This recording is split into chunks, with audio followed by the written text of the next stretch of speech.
Hello friends, welcome to Madras Anita's kitchen.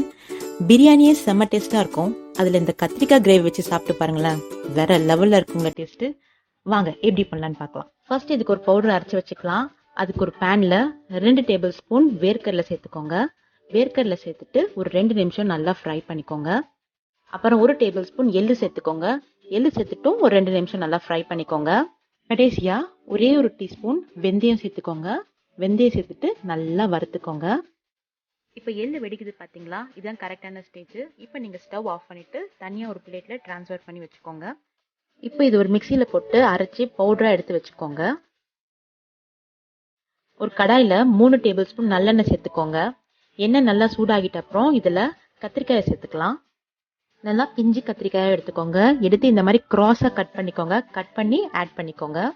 நல்லெண்ணெய் மட்டும்தாங்க use பண்ணணும், அதுதான் ரொம்ப நல்லா டேஸ்ட் கொடுக்கும். ஸோ நல்லெண்ணெயை யூஸ் பண்ணுங்க.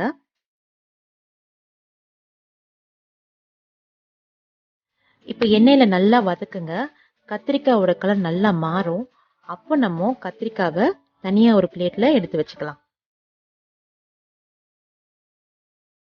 இப்போ நம்ம இந்த வறுத்த எண்ணெயிலேயே இன்னும் 1 டேபிள் ஸ்பூன் நல்லெண்ணெய் ஆட் பண்ணிக்கலாம். இப்போ எண்ணெய் நல்லா சூடாயிடுச்சு. இப்போ இதில் 1 டீஸ்பூன் கடுகு, 1 டீஸ்பூன் ஜீரகம், 1 டீஸ்பூன் மிளகு, இது மூணுத்தையும் சேர்த்து நல்லா வதக்குங்க.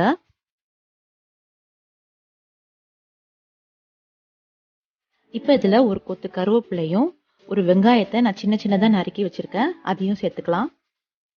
வெங்காயம் நல்லா வதக்குங்க. ஒரு 4 to 5 நிமிஷம் நல்லா வதக்குங்க. இப்போ இதில் 2 பச்சை மிளகாவை சென்டராக கட் பண்ணி சேர்த்துக்கோங்க. நல்லா ஒரு 2 மினிட்ஸ் நல்லா வதக்குங்க.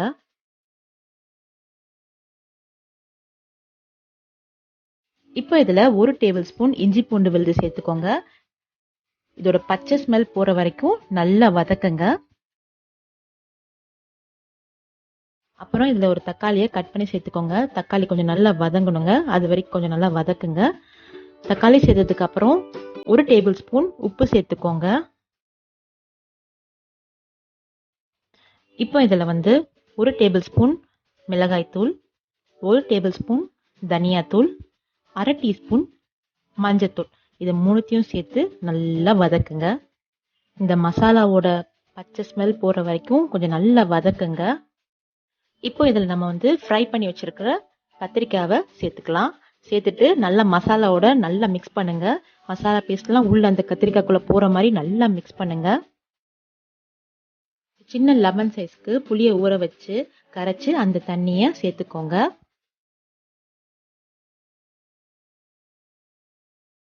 இப்போ நம்ம க்ளோஸ் பண்ணி ஒரு 5 to 6 நிமிஷம் நல்லா குக் பண்ணலாம். இப்போ ஓப்பன் பண்ணி நல்லா மிக்ஸ் பண்ணுங்க. மிக்ஸ் பண்ணிட்டு நம்ம ஃபர்ஸ்ட் ரோஸ்ட் பண்ணி அரைச்சி வச்சிருந்தோம்ல, அந்த பொடியை இதில் சேர்த்துக்கலாம். சேர்த்துட்டு நல்லா மிக்ஸ் பண்ணுங்க.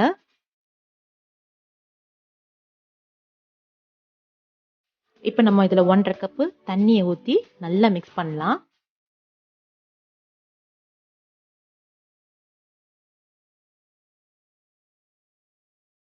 ஏற்கனவே நம்ம தக்காளி சேர்க்கும் போதே நம்ம உப்பு சேர்த்துருந்தோம். இப்போ மறுபடியும் கொஞ்சம் டேஸ்ட் பண்ணி பார்த்துட்டு தேவையான உப்பை சேர்த்துக்கோங்க. இப்போ நம்ம இதில் 1 டீஸ்பூன் கரம் மசாலா சேர்த்துக்கலாம். இப்போ நம்ம க்ளோஸ் பண்ணி ஒரு 5 நிமிஷம் நல்லா குக் பண்ணலாம்.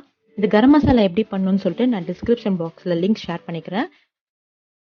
வாவ், நல்லா சூப்பராக எண்ணெய்லாம் பிரிஞ்சு வந்திருக்கு. இதில் நம்ம இப்போ 1 டீஸ்பூன் வெல்லம் சேர்த்துக்கலாம். வெல்லம் சேர்த்து நல்லா மிக்ஸ் பண்ணுங்க. மிக்ஸ் பண்ணிட்டு ஒரு 2 மினிட்ஸ் குக் ஆனால் போதும். இப்போ நல்லா கத்திரிக்காய்லாம் குக் ஆயிடுச்சு. கடைசியாக நம்ம கொஞ்சோண்டு கொத்தமல்லியை சின்ன சின்னதாக நறுக்கி ஆட் பண்ணிக்கோங்க. அவ்வளவுதாங்க. இப்போ நம்ம சூடாக ஒரு பிரியாணியும் இந்த கத்திரிக்காய் கறியும் வச்சு சாப்பிட்டீங்கன்னு வைங்களேன், செம்ம டேஸ்ட்டாக இருக்குங்க. எல்லாரும் செஞ்சு பாருங்க. உங்களுக்கு ஏதாவது டவுட் இருந்ததுன்னா கமெண்ட் பாக்ஸில் கேளுங்க, நான் உங்களுக்கு கிளாரிஃபை பண்ணுறேன்.